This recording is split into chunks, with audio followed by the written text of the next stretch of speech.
Yo, you tapped into Youth Talk Staff Edition. Okay. I am Chevy. Okay. And you call me, I was going to say Mr. L. Mr. L. Hey, Mr. L. How you doing? You know, I'm here on a Thursday. The weather definitely affects how we act. I'm going to say that. Okay, so we clocked in on a Thursday. You already know we on the clock. We're trying to give some word of advice to the youth and things of that nature and just spark up a conversation. Yeah. So, can you let the people know where you're from? Because we can hear the accent, so... I'm from Syracuse. I'm not from Syracuse. I live in Syracuse, but I'm originally from Jamaica. So when did you come to the United States? 2011, the end of 2011. It was November. It looked like ghost town. There was snow everywhere, and nobody was outside. What made you come to the United States? For a better life, more opportunity. That we'll jump into. Yeah, because, people that, come from different countries and enter the United States get, way more opportunity than people that are here, from the outside looking in, and I've been saying maybe I'm misinformed and you're going to inform them. I think but hopefully, make sure you got the real knowledge. Don't be opinionated based when it comes to, what we think about, foreigners and stuff like that. And like I said, I don't mean to cut I'm you not off. offended by a foreigner. If I that's got to ask what a question first. asking. And it's not pre-written and things of that nature, but we had a conversation off camera before we started this and things of that nature. And I was like, calling somebody a foreigner, is that offensive? Not to me. I am proud to say I am not from here. Okay, but do you think it would be offensive to other people? I don't think it should be, right? It is what you're calling it as you see it. You're a foreigner. I don't know if it stops at a certain time, though, right? So, for example, if I've lived here since 1995, I don't know if I'll still be considered a foreigner because I've lived here for probably a decade. Well, with a lot of things going on in the news and things of that nature and stuff like that, some would say you is, some would say you're not. And I think it's a personal stand, right? Where you stand on it. But I wanted to say that you are misinformed when it comes to foreigners, immigrant having more benefits than an American who was born here, right? I'm going to say that I don't see where I had more opportunity than someone that was born here. And I say that because I came here and I had to start from scratch, from the ground up. But when a person enters the United States from a different country and things of that nature and stuff like that, they could get the food stamp, get Medicare, Medicaid, get housing, emergency housing, especially women, going to, downtown, maybe, I don't know the situation, talking to, different shelters or women groups, not shelters, because nobody wants to live in a shelter, not saying that's a bad thing because, sometimes you hit that, milestone when you hit rock bottom and have to climb back up and rebuild and things of that nature. So, That's not the same for everyone. We got to remember that immigrants that are coming in are coming for different reasons, right? If you're seeking silo, then that's an opportunity to get everything that you're saying. But for me, I wasn't running away from anything, right? I moved here after our documents was completed with immigration, USCIS, which is United States Immigration Services.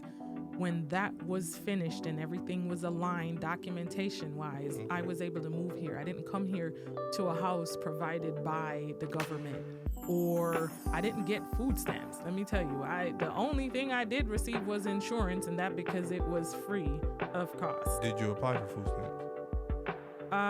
No. I didn't apply for food stamps. When you mean so if you didn't apply for food stamps, but you got Medicaid and Medicare, I got Medicaid, but remember, when they do food stamp too, if you're a single person working, you don't qualify. So they were holding me at the same qualifications that they were holding you. A single person with no job that comes here could get emergency food stamps. You could get emergency food stamps today if you just come here, don't have nothing, things of that nature, but you have to have the right paperwork, as in your ID and stuff like that. But see, coming from Jamaica, that wasn't my mindset coming here. My mindset wasn't come here, get on everything, and don't do nothing. My mindset coming here, I came here in November and I was working by December 1st. and I used those pay stubs, right, to apply for whatever, food stamps, whatever, I didn't qualify because I had a job. Okay, how old was you when you came here? 21. You was 21. 21. So what was your life before the 24 hours before you came here? Did you have a job? I was a teacher in Jamaica. So I had a job. You was already an established person in another country. It's not like it's not even about being established. It's coming here and not know what I'm gonna do, right? I had family I could live with, but they were still expecting me to do things when I moved here, which takes time, right? And I think that's where people don't understand that I'm moving from one country to another. I had to adjust to first the cold, because it was cold as hell, right? And coming from Jamaica here in the winter was like... Was that the first time you seen the winter? That was the first time I seen the winter. I remember my first time it snowed here. I was outside for a few hours in the snow, dancing and making angels, and probably like the third or fourth day, I was like, okay, when is it gonna stop? Because everybody was inside, right? We don't drive in this. I never drove. I didn't drove till I moved here after learning how to drive, right? So moving here and even getting my cell phone for the first time, I couldn't get a cell phone because I didn't have a credit. You didn't, but before you moved here, you never had a cell phone? I did, but I couldn't bring my phone from Jamaica here. Okay. It wouldn't work. Okay, right? So another question. Before then, you never left Jamaica before? I left to go to Curacao. That was another Caribbean country, but that was my first time coming to the United States. And your first time coming to the United States, you came to Syracuse? I went to New York City first, and then I came up here to Syracuse. Okay, so you went to New York City. Why did you go to New York City? You had family in New York City? Yeah. Okay. Yeah, so I had family in a few different parts of the state. So coming here, we flew into JFK, and I stayed in New York for a few days, a week, or 2 weeks, I think, in Queens. And then we had to come up with a plan because we had a bunch of family who were migrating here because we got through to come here. So, okay, there's space up here at this aunt's house. You could go there. Oh, so you didn't come up here by yourself. You came up here with your family. Yeah. How many was you? About like, I don't know, we came at different times, but me, my mom, my sister, and my dad came together. Okay. So, we came with a goal in mind, right? And I'm not saying I'm better than food stamps. I have applied since I've been here, and I had my daughter and my kids, right? So I'm not working. I paid into it because I always say it's stuff that we pay into with our taxes that we should be able to utilize if we fall short or fall on hard times because we're only humans, right? So I was able to get it at that particular time, but prior to that, I didn't qualify. Just like you and everyone, every hardworking citizen. I done had food stamps before. Right. Yeah, I know. But I'm just saying, if you go now, if it was just you and you go and apply, there is a scale of income base. I know. I done seen the application. Okay. I done apply for food stamps recently. Okay. Trying to get me something. Okay. That's my background. What is your background? Where are you from? I'm from Syracuse, New York, South Side, Syracuse. Born and raised? Born and raised. Okay. Have you ever been anywhere else outside of Syracuse? Lived or visit. I haven't lived nowhere else. I done visited. Yeah, I done visited. I done been to the A. Atlanta. Oh, okay. I done been to Atlanta a couple times. I done been to Florida a few times. Orlando once. Miami once. Jacksonville once. I done been to Disney World. I done been to Vegas. You've been around. You've been around the state. You've been to a few other states. But yeah, this is recently though. Okay. Like in the last 3 years, I done been all them places. In the last 3 years, I done been all them places. But and I think it's important to touch on the travel piece because I've run into a few people who've lived here for some time and who's never lived here, right? Right. So I'm the type of person I'll get in my car and drive. I'll set a different state every month that we've never visited, and we're gonna drive there if it's drivable. Flying there now is a different case because leaving outside of Syracuse, everything is so pricey. But I give advice on vacation. I'm a good vacationer. I like to plan. Oh, so I I'm at the traveling. Okay. I'm at the tap in with you. Yes, tap in. I got to tap in. I got some advice for you, right? Because I've always, people be like, oh my God, you are always going somewhere. I pay on it monthly. I have a budget for that.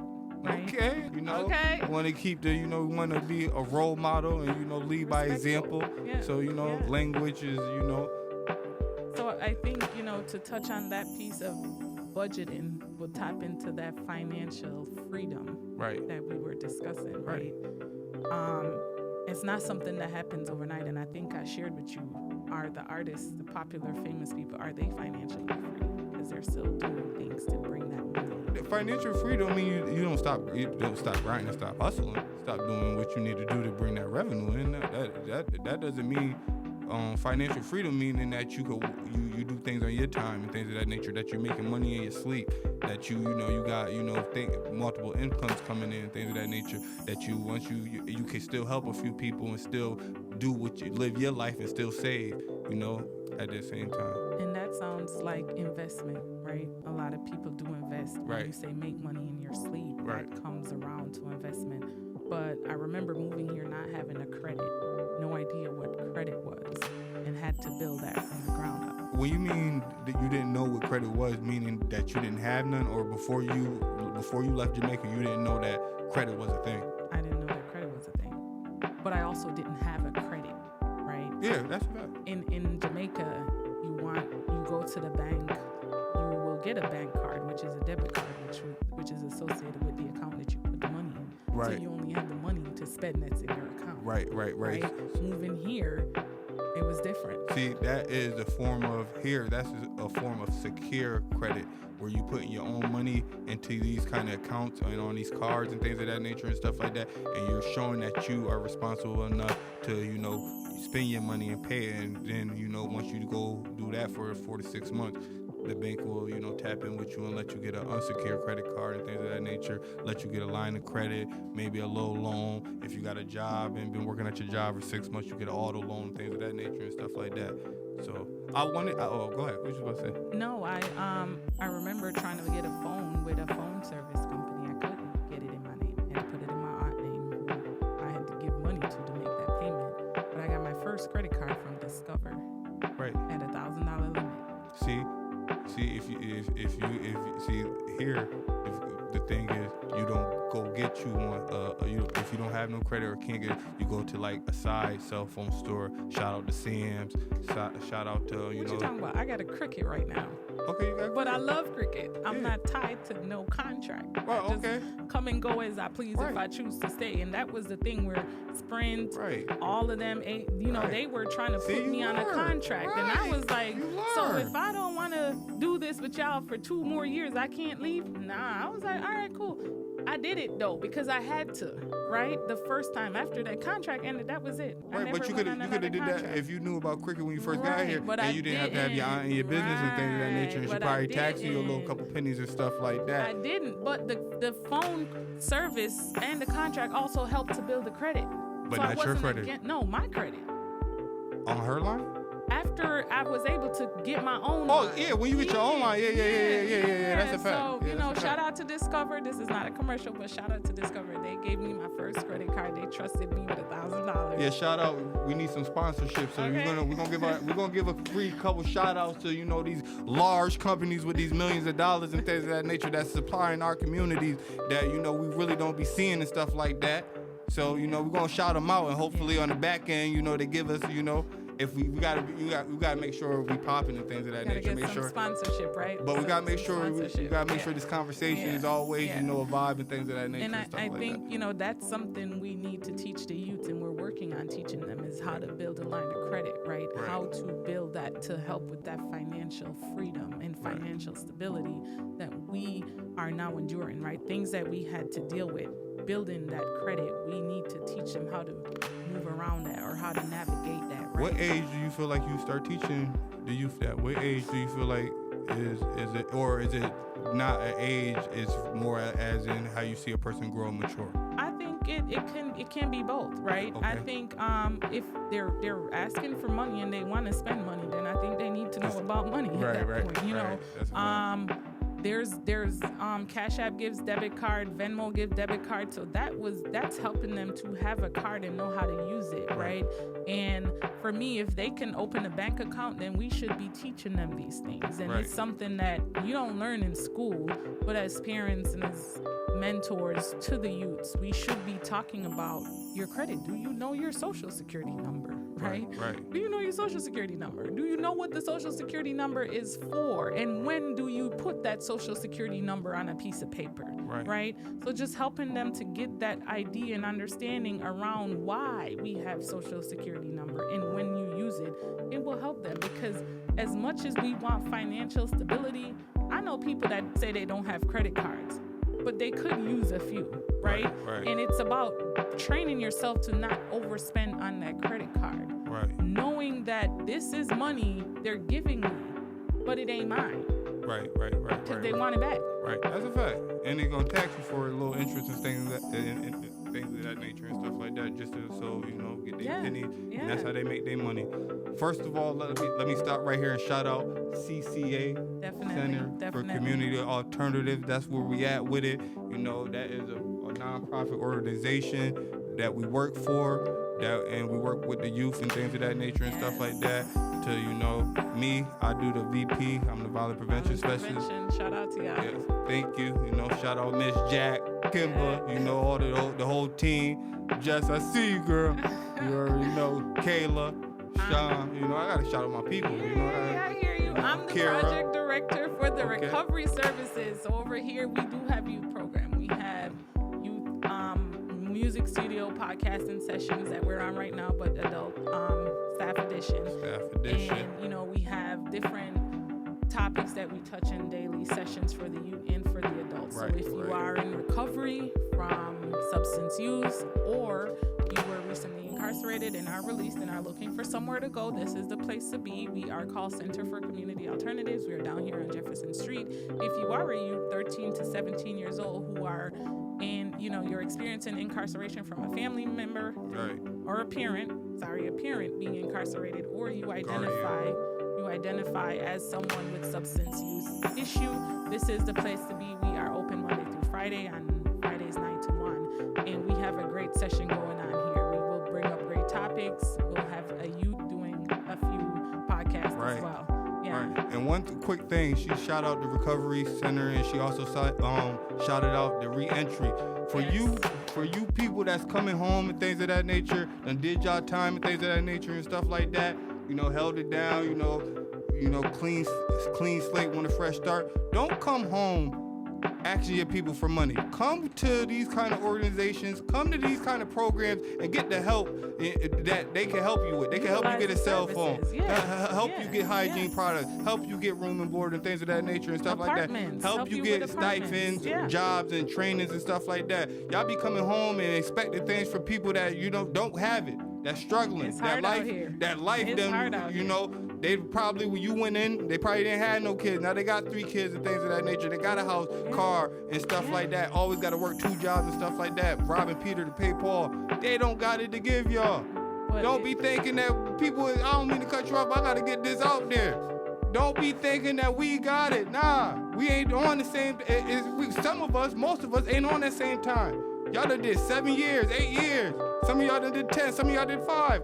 Some of them only did 18 months. People still change. Yeah, but on that note, we have an advocacy group right here in CCA where we go and lobby in Albany twice a year. I just came back from one in May around Mother's Day where we're advocating for time to be cut down and reduced on the sentences, right? And there's 3 acts that we try to advocate. So those are things, if you want to come up to Albany, we do it twice a year. Stop in, ask questions. We're happy to share. It is on our website too.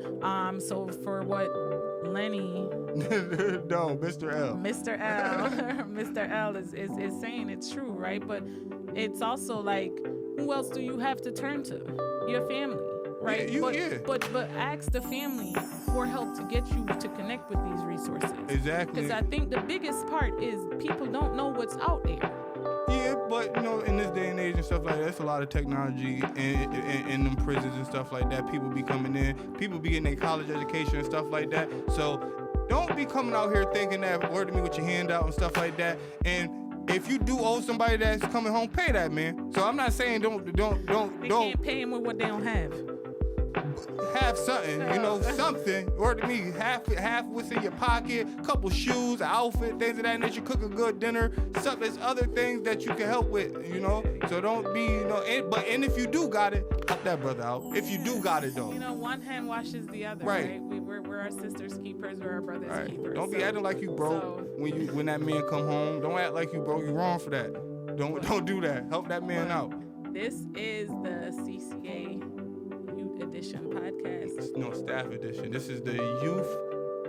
what was the name? The youth talk or youth talk. I forgot what the name is. We're gonna come up with, the kids gonna come up with the name. They're gonna create a name. We're giving them that opportunity to come up with a name, and then we will see. Staff edition, everything. Staff edition. 100. What do you do for self-care? Self-care. Self-care as in for the mental, mind, body, and so what? All of it. How do you, self-care for yourself? What do you do when you leave here to not be burnt out from work? I'm the kind of person that, self-care first thing. I like to make sure everything around me is tightened up and things like that, cleaned up and things of that nature and stuff like that. Good meal, nice good meal. I like, salmon, stuff like that. Make sure I'm not eating, fried foods and staying away from, self-care. But for the most part, just taking some me time, checking in with my daughter and things of that nature, checking in with my son and stuff like that. I like the little things. I learned to appreciate the little things and stuff like that because you can, get the most excitement. Like the NBA games is on right now and stuff like that. So to be able to sit down, watch that piece, do what I do and things of that nature, and the comfort of my home and stuff like that is a big thing to me. Shout out to the Warriors. The Warriors are not in it. I know. The Lakers. But I'm just saying, those my teams. They at home, so shout out to them. Watching from Mexico. They probably in a nice big mansion, whatever. Comfortable. If they Steph Curry, LeBron feet up, probably they enjoying it. Yeah. But for me, still making money. That's it. For self-care, for me, is traveling, right, and spending time with my family. So I like to travel. I will do a trip with my family. I'll do a trip by myself, and then I'll have a girls trip. So I have 3 separate trips that I'll make sure I take. A trip by yourself? A trip by myself. And that could be going to visit my dad or somebody. But that's just me time, right? Right. And going home. I love to go home. I love to eat the mangoes, the food, the fish, whatever. I will go home at least 2 or 3 times a year. So for me, self-care, a big part of my self-care regimen is traveling, spending time with my family, soaking in the tub, and watching Netflix while drinking some wine. That's my self-care. So, I'm trying to instill in my responsibility. No, responsibly. Drinkingly. Yeah, I'm Jamaican. You gotta say differently. Drink responsibly. We talking to the youth, so drink responsibly. Or don't drink at all because that's it. 21 and over, 21, not even 18. Right. 21 and over. Right. Yes. And you don't even have to indulge. Don't be no follower. Don't be indulging just on follower stuff like that. Don't do that.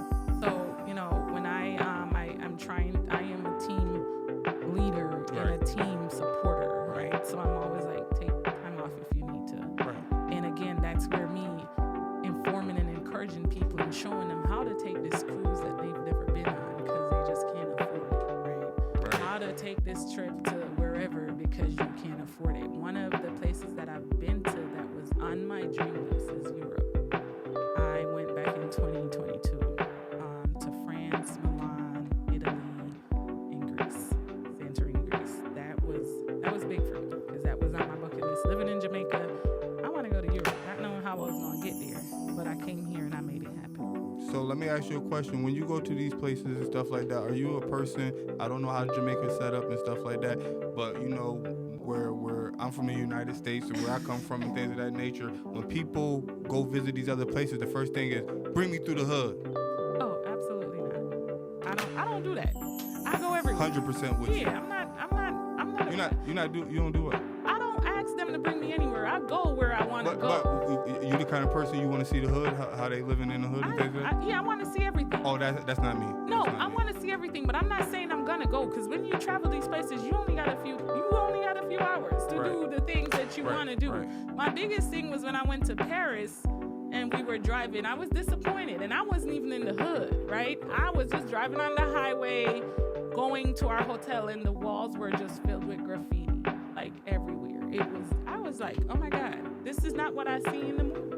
Emily in Paris definitely did not highlight the highway filled with graffiti, but that's how they make it. Yeah, right? I'm about to say they ain't gonna see you, show you that. They make it for you not to see these things, but I wasn't over there to judge. I was over there to have a great time. See, I'm a firm believer though. Like one thing that was a big thing was people traveling to go to King Von's mural. He was Go to who? King Von. He was a rapper, Oh, I think I know a who you're drill talking rapper about. that Yeah. ended up dying, signed a Lil Durk and things of that Oh, okay. nature. So Yeah. in his cross street from his block at his store, they made a mural of him, and they made it popular. People going to visit it, and just like the Nipsey Hussles, you know, Right. I know. Yeah, I was about to say you gotta know who Nipsey You Hussle know, is. I know. I love Laura London.